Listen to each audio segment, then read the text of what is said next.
یعنی گناہوں کی معافی کا ذریعہ ہے، گناہ معاف ہونا۔ حدیث میں ہے کہ آپ نے فرمایا جس نے غسل کیا پھر جمعے کے لیے حاضر ہوا، پھر اس کے مقدر میں جتنی نفل نماز تھی پڑھی،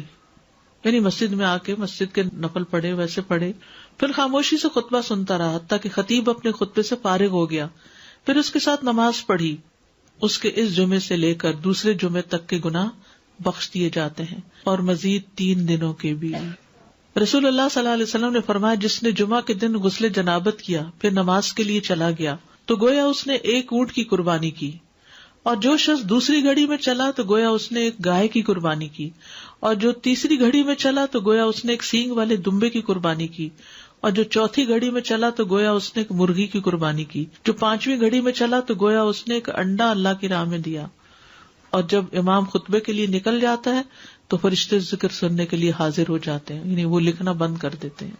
یہ ایکسٹرا ریوارڈ ہے نماز وغیرہ کے علاوہ، صرف جلدی جانے کا ریوارڈ ہے یہ فرشتوں کا حاضری لگانا،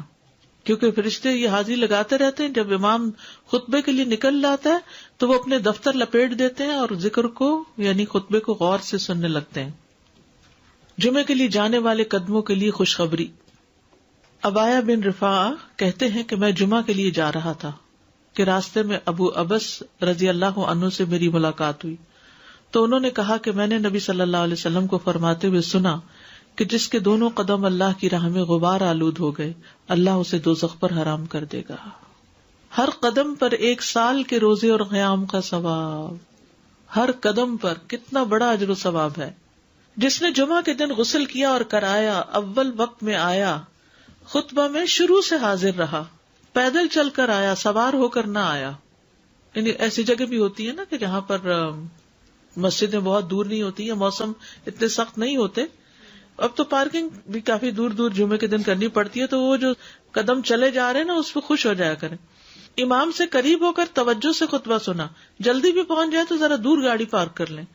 اور خطبے کے دوران فضول حرکت نہ کی۔ اسے ہر قدم کے بدلے 1 سال کے عمل یعنی 1 سال کے روزے اور اس کے قیام کا ثواب ملے گا۔ یہ پرائرٹی ہے نا،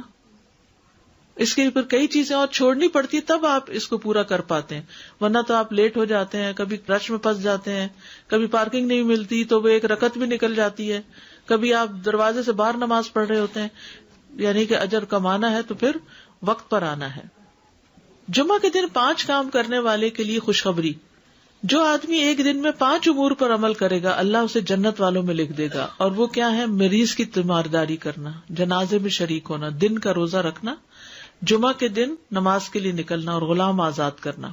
اب اس میں یہ کہ یہ 5 کام جمعے کے دن ہی ہو سکتے ہیں، اور لیکن جمعے کے دن کا اکیلا روزہ رکھنا منع کیا گیا، یعنی اگر کسی کا جمعرات کے ساتھ کا اکٹھا یا ہفتے کے ساتھ کا روزہ ہے، کوئی قضا رکھ رہا ہے یا ویسے ہی کوئی کفارے وغیرہ کے بھی رکھ رہا ہے، اچھا اس دن صدقہ خیرات کرنا بھی عام دنوں کے مقابلے میں زیادہ اجر و ثواب کا باعث ہے۔ تو انسان جمعے کے دن کی نا کچھ اس طرح کی پلاننگ کرے کہ اس دن خاص صدقہ بھی کرے اور نہائے دھوئے بھی اور